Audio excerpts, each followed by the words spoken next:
Hello and welcome to another episode from Driving Britain. Today's video that we're going to be looking at is a girl talking about 6 lies that Americans were told about Europe, specifically England. Okay, let's get right into it. Life in the UK. This is by International Carl.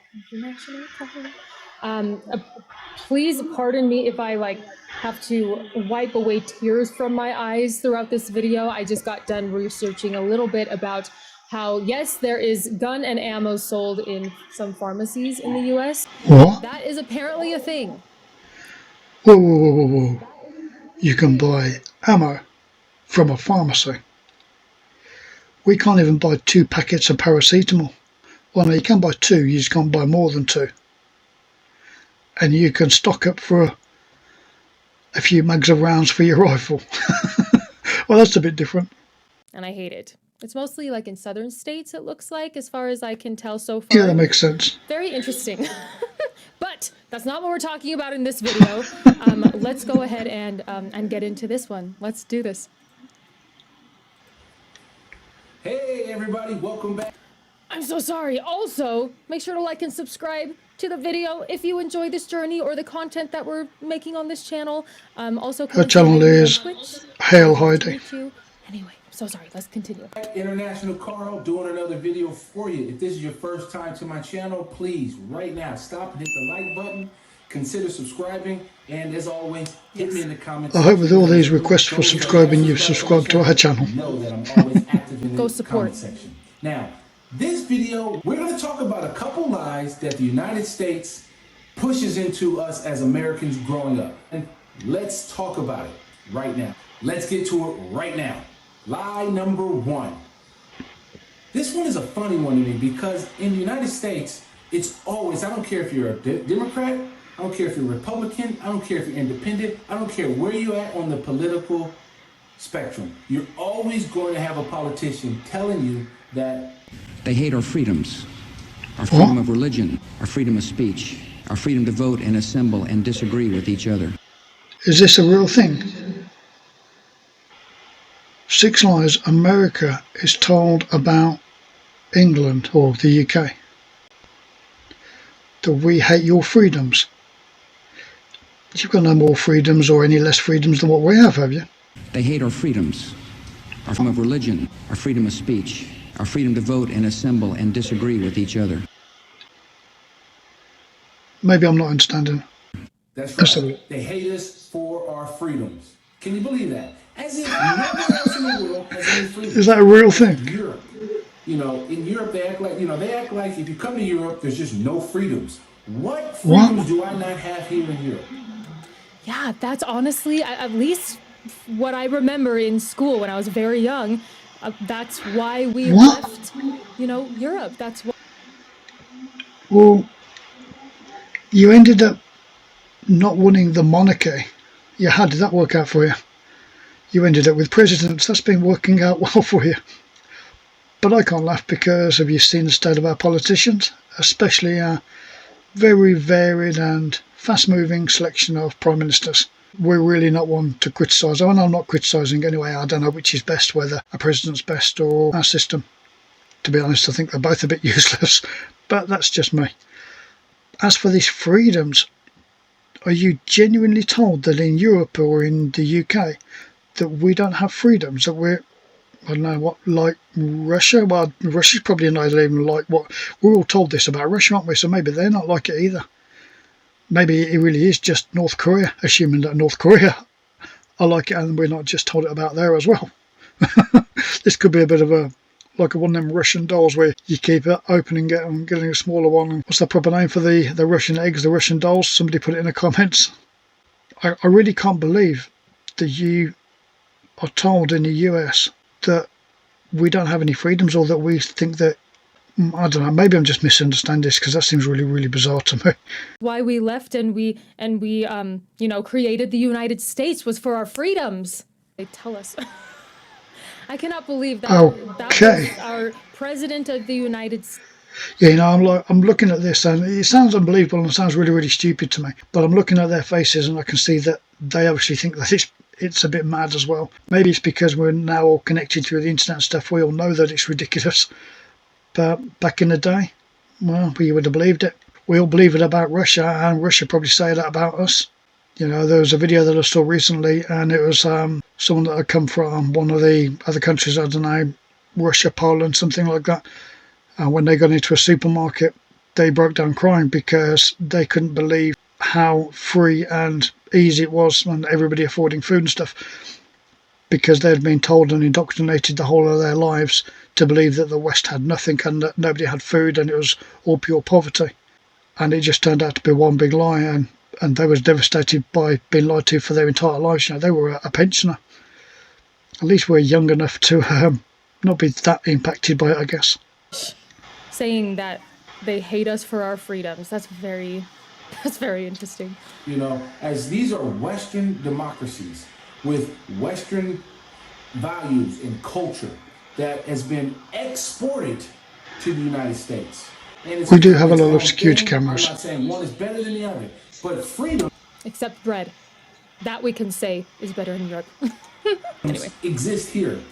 I'm still trying to. What's wrong with American bread? In the UK, the one thing that I don't like the idea of is the amount of CCTV we've got.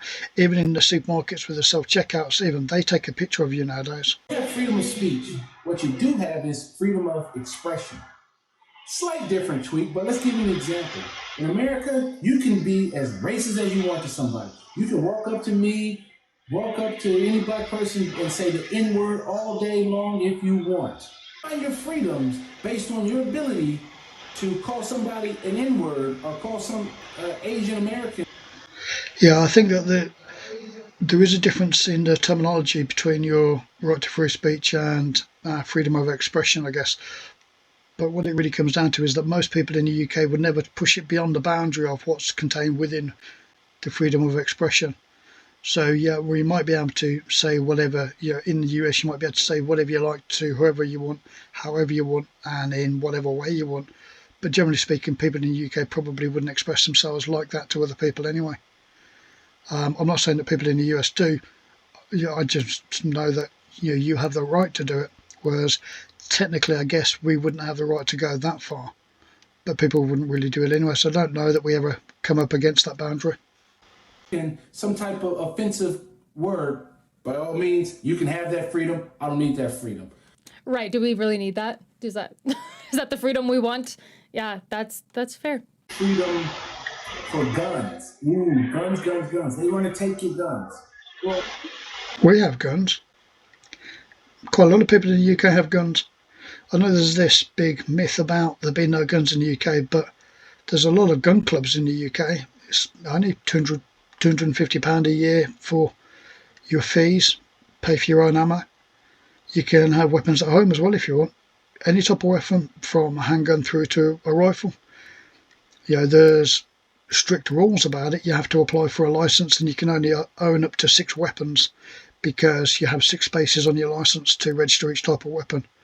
But whether it's a black powder, old musket, or an MP5, it really doesn't matter. As long as you're checked out by the police to make sure that you're a responsible person, that you store it in a gun safe, that your ammo is in a separate safe, or you just keep your weapon at the local ranges in their armoury.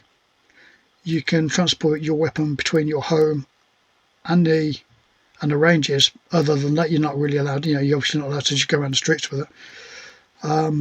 But no, guns are a lot more popular, or a lot more. Well, probably 10% of the population have regular access to guns in the UK. The public, I mean.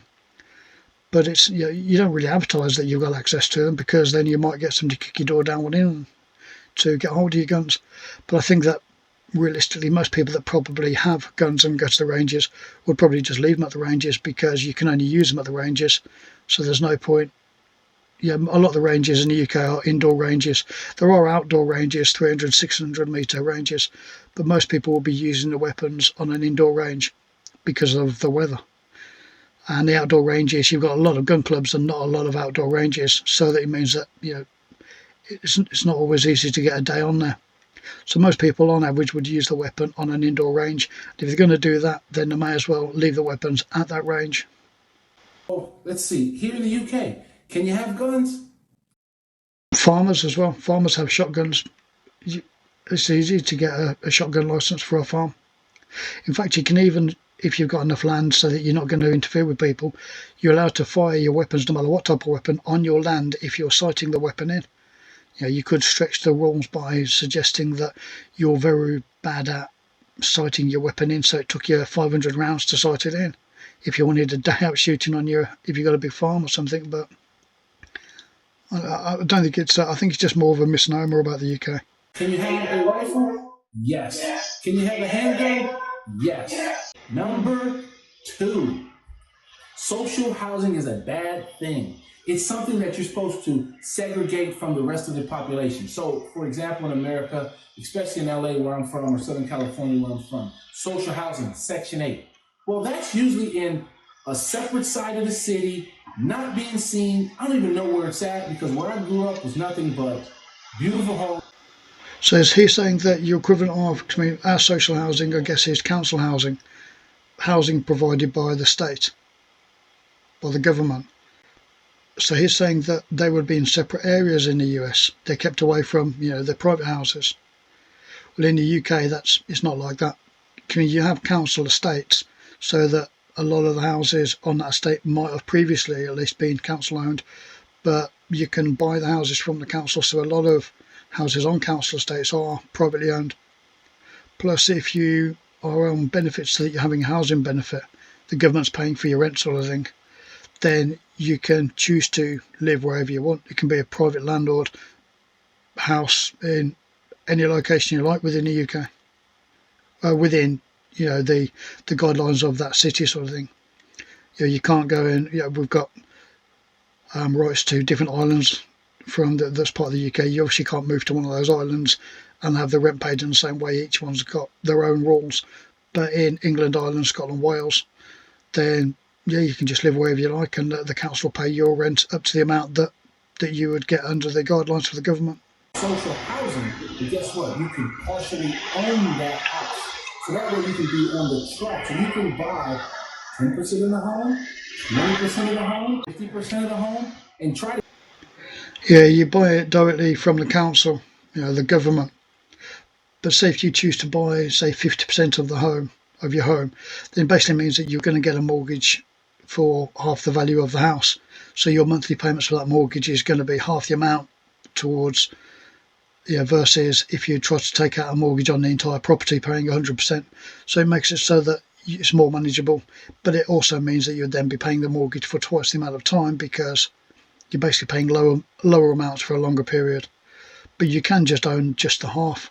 I'm not sure what happens to it at the end if you want to leave. I'm not sure how it goes there, but I think that's what he's talking about. Get all the way up to 100% of the home like me or you do. So that's a different strategy that they do, so that social housing is good for everybody, because that way the kids get to interact with all people from all social. Yeah, in a council house you have the right to buy. Okay, just really quickly, I do have to say I don't know much about the social housing thing. That's just a subject that I'm not familiar with, like, really at all. Judge me if you will, but I've rented a lot. We do own a property now, but I'm not familiar with this concept, so I don't have anything to compare it to. So we'll just listen to what he has to say, and then I'll do my research later. And you as an adult get to work and meet and mingle with people from all different backgrounds. I think the neighborhoods are better for it. They're safer for it. Less crime, because guess what? If you're in an executive style estate, well, guess what? You want to keep your home value high. You want to keep it nice and looking new. And that's going to put pressure on the social housing to also keep their house nice, keep the estate looking nice and new and fresh. So yeah, I think that's true. I think that's something that should be revisited in the United States. Number 3. Yeah, if because everybody's kind of mixed. Yeah, you do get better estates and worse estates, that sort of idea.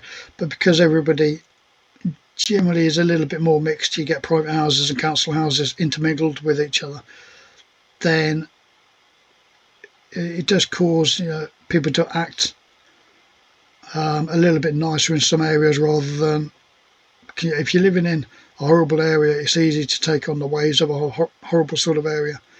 You just kind of slip a bit, don't you? You don't intend to, and it happens bit by bit, but that can happen.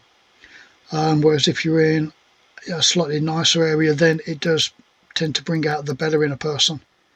I'm not saying that that's always the case, but generally, and I think that that's what he's trying to say, because the council houses, social housing and private houses are peppered, together, then it means that everybody kind of acts pretty much similar.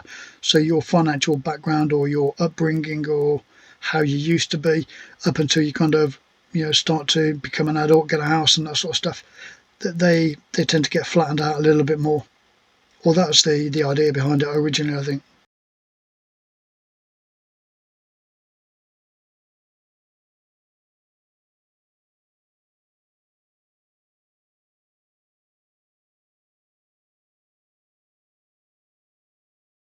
In the UK, the average person works about 40 hours a week, some more, some less. You get about 5 weeks a year off on paid holiday. You'll have your annual 2 weeks holiday, but then you've also got bank holidays, and Christmas is kind of rolled in with bank holidays. But it works out to be between 4 to 5 weeks altogether a year you get off, and the average person working around about 40 hours a week. The amount of time you're at a company does determine how many days off, paid days off you get. But a lot of companies will let you take unpaid days, as long as it's kind of reasonable. The only problem that we have got with that is there's a lot of companies that are actually, and apologies, but US companies that are in Britain now, trying to employ people on a part-time basis, because part-time workers don't get the same time off rights as full-time workers, and the same for sick days. So a lot of companies try to pull a fast one by having people work full-time hours but under part-time contracts, so that they didn't have to pay them the holidays and pay them for sick days. But that is, a lot of American companies operating within the UK. A lot of the UK laws were changed to stop that from happening because there was uproar, but it still does happen. To take 2 weeks off in a year so we could go do something. It's a lot here. That's too much here. They were like, no, reject it, slim that down to a week. My time off to relax, to recharge my battery so I can come back to work? No. Now, I think minds and hearts have changed a little bit in the United States back from when I started working, back in the early 2000s, or mid-2000s, I should say. But that was a faux pas. Well, here in the United Kingdom and here in Europe, for example, it's encouraged to take time off. You get 20, 25 plus days off in mostly all European countries. I think by law in the European Union, you have to have 20 days off. So it's encouraged to take time off because either you use it or you lose it. And for example, I think Sweden, if I can find the article, it's on the screen now. But if not, Sweden is actually doing a trial where they're reducing the work hours to 6 hours to see if it increases productivity. No, I think that's a bad idea. 6 hours a day instead of 8. Yeah, by the time you started to get into kind of working and you've got the pace going, then you're going to be thinking about your lunch and then going home, aren't you? I think 6 hours isn't enough. That's not unreasonable. The only way you're going to do that is if you end up working for 6 days a week rather than 5, because most people in the UK work 5 days and have the weekends off. Depending on your job, you generally work 5 days, have 2 days off, not necessarily the weekend, but that sort of idea. I feel like we glorify workaholics way too much over here. Especially. Yeah, workaholics are glorified because they're earning the government more money, but what they're actually doing is spending their entire life working until a position where they finally get to retire and they're too knackered to be able to do anything with that last bit of time they've got. So I'm not sure that workaholics are a very good way forward. Especially employers, they really love employees who just work, Bet they do. take any days off and things like that. I know that there are some employers, there are some companies that do encourage people to take time off, things like that, paid vacations, stuff like that, and that is awesome. So not everyone is like that, but I do feel like very commonly it's like, yeah, people are overworked and it's insane. America sells you this, that capitalism and consumerism go hand in glove. It's like this cycle. Hand in hand. Work to buy to work again, to pay for what you buy, to buy some more stuff, to then work again, and go down this continuous route of working to live. And in Europe, one of the things that I find, I think is a beauty and a benefit of working and living in Europe is that there's more of a work-life balance. As I just talked about in point number 3, is that you have time off to actually do stuff. And you don't just have this endless working to consume. Don't get me wrong. We go on vacation, so we're consuming what I would call, we are consuming experiences, but we don't live to work, we work to live. And that is a benefit of living in Europe, and I think that is great. And I think the US sells a lie to its people by telling them that you have to work hard to then buy stuff and never do anything. Number 5 kind of ties into the first one I said, but it really is on the Republican right side in America. They always preach, especially during the Obamacare era, 2012, it was all about these death panels. They literally produced a video where they were throwing grandma off a cliff because of social medicine. Is this real? Make no mistake about it. President Obama and the Democrats who supported Obamacare began throwing seniors off the cliff back. The evils of social medicine. What is that? You had to have death panels if you got sick. I mean, how ridiculous of a lie that is. I mean, it's a bold-faced lie. I've lived here. Did you say death panel? I'm not sure I'm understanding this, but that advert looked a bit bizarre. Here 11, 12 years, I have yet to ever see a death panel. I have known some older people, I know some younger people, I know myself. You can walk into any hospital in any country in Europe and there's not a single death panel. What do you expect them to say? Oh, sorry, you had a heart attack last year, Mr. Carl, but... So you're told in the US that in the UK and other parts of Europe, if you've already had, say, a heart attack and you have another heart attack, then before they'll treat you, they'll send off the order to a panel who will then do a group of doctors that will discuss whether it's worth treating you because you've already had a heart attack before. That's just not true. You're treated based on that you were ill at the time. The only time when previous illnesses of any sort will be taken into consideration is to try and determine what might be wrong with you. If you had private health care, which some in the UK do have private health care, but not very many, most just use the NHS. But if you did have private health care, then the insurance companies might play up a little bit. They might try and get out of it because they're insurance companies. But the NHS, they would just treat you regardless. Even if you're 900 years old and you're on your 96th heart attack and you go in with another heart attack, they will treat you. They would do, they'll put in a stint, do whatever they need to do. Obviously, if you're terminally ill on the last stages of life, they're not going to give you a kidney transplant because there's obviously no gain to it for anybody. But other than those exceptional circumstances, that's just complete nonsense. That's really bizarre. I can't believe that you've actually been told that. Since you had one last year, we're not going to treat you for this heart attack because the panel has. It's quite funny that's been pushed. Honestly, I don't think I've ever heard of that. I don't think I've ever heard of that lie or that rumor. That's interesting. I should hope not. No, thank you. On a side note, you kind of already have that in America. You just have it through the insurance companies because guess what they do? Decide not to cover you. They say, yeah, I can see that happening. It's a pre-existing condition. I don't think you can do that anymore. But that could happen anywhere.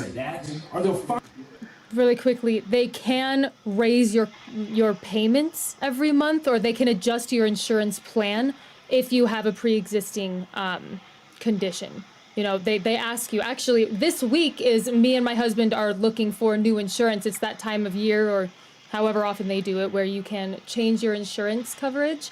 Yes, it's in a window, which is, I don't know if other people do that too. But I've been talking to different insurance companies, things like that, and they're asking, you know, do you have any medications or pre-existing conditions so that they can adjust the plan that they have for us, that's available to us, the price deductibles, things like that.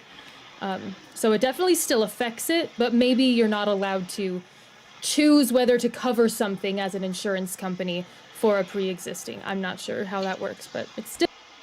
Yeah, I can see insurance companies all over the world trying to get out of their commitment to cover whatever policy you bought from them, whether it's car insurance, health insurance, house insurance, or insuring your toenails. It makes no difference.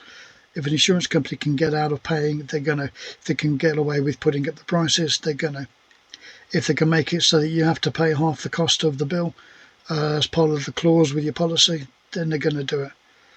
But normal healthcare, normal NHS, you're not going to get anything like that. If you need some type of treatment, then they're going to do the best to treat you, regardless of what it is, regardless of your age or circumstances or your history. The only thing that might change is, your rights to the country. If you've just come here on holiday or something, then I think there might be some sort of onus on your private insurance, your holiday insurance, or your country's insurance. Still affects the industry. Find a way to deny coverage. They'll make it so high to cost to do it that you have to do it out of pocket. And guess what? Now you're bankrupt. So that loops right back to number one. How are you free if you have to live with the pressure of going bankrupt and not being able to pay your bills? Because guess what? You have to adapt. Yeah, that's a good point. To break your hip, get sick. To live, to be a human. I don't know. Yeah, from what they're both saying, it does look like in the US everything's based around working. And so if you do something or something happens to you that takes you out of that race, either you do something wrong and end up with a record, so struggle to get work, or you fall over and break your hip like he said, so you can't work, then it sounds like you'd be in quite a lot of trouble in the US. You'd easily get pushed out of the system and thrown to the side. Whereas in the UK, that does happen a little bit, but very, very rarely, and only to a very small degree. The government do, when you're kind of down in your luck, the government do pick you up quite well with a lot of different benefits and stuff. But at the same time, we do have homeless. We've also got empty council houses, so there's absolutely no reason why we shouldn't have homeless. But we do have homeless the same as every country. No, you pick it. So those are the 5 things that I think that the United States lies or misleads its people on purpose to further whatever big business or whatever political agenda that they have to the people. I'm going to leave you with a bonus one, which is... Do we need more? Kind of strange if you look at it. Because number 6 is this. In America, every day, all students around the nation get up every morning and align yourself to the United States flag and to the republic for which it stands. Is he saying that you get out of bed and then just pledge your allegiance to the country and go down for your breakfast, or is he on about where he said students, so does that mean when you get to school you do it? So every morning when you're at school, you all have to stand up and, like army parade, and pledge your allegiance. That sounds really, really odd to somebody in the UK. That sounds more like indoctrination, that does, rather than patriotism. You should be patriotic about your country, and you should be proud of your country, wherever you're from. But that sounds weird to somebody from the UK. Maybe I'm misunderstanding it. In many Western countries, I don't know of any other Western country that makes its kids get up every morning. I do know of one back in 1938, 1942-ish time. Those kids used to get up and actually pledge allegiance to their flag. Yeah, that's pretty much what I was thinking when he said it. Something like a cross between that and North Korea. That's exactly what I thought. Or maybe even China in the worst parts. That's really, really surprising, that is. That in a Western country, you're doing that, and that you're still doing it. You should do everything to support your country and to be proud of your country and to be patriotic towards your country. But that just sounds weird, to be quite honest. But maybe, if you grow up with it, it just seems normal. I'm not sure. Countries could get better in certain ways. Yeah. But that's mine. Hit me in the comments. Tell me what you think. And like always, click here to subscribe to the channel. And click right here. Go support this man. He's awesome. To watch another one of my videos. International Coral. We like him. That is interesting. It's funny that he put the Pledge of Allegiance in there. I know we've talked about that before. That's quite weird, that is. My family, they're starting to watch my YouTube videos. Hi, family. And that's a conversation that we've had, or we've started to have, about the Pledge of Allegiance as well. Very interesting. Having go with it. So do you do that at home, or is it at school, or what? And is it that right across the country, every state all do the same? Just all the different opinions, and I definitely... Are there any other countries where that's happening? I've thought that it's kind of weird for a long time, and so it's nice to be able to hear other people saying that. It's not just surprising. So that's something that is just like resonating with me super hard. But as always, thank you so much for watching. Right, looks like she's pretty much at the end of her video. I'm really surprised by that last one. Anybody from America that's watching this, put down in the comment section exactly what it is that you do, where you do it, how often, and is it everybody?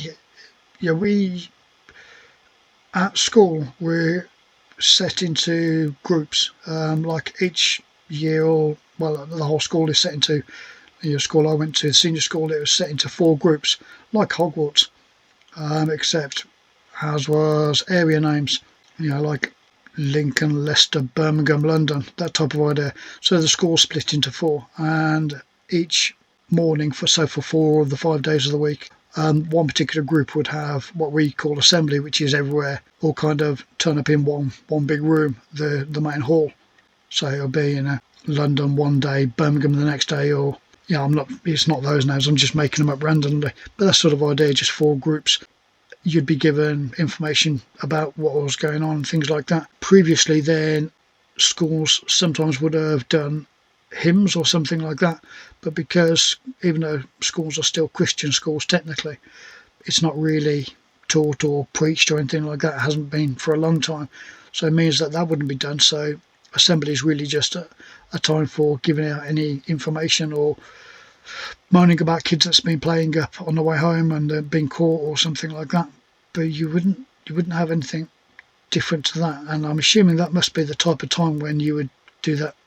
Well, no, actually she said you do it every single day. You can't have the whole school turn up in a room, so maybe you do it in the lecture rooms, in your classrooms. I don't know.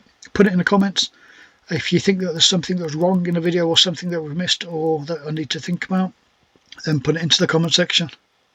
Thank you for listening.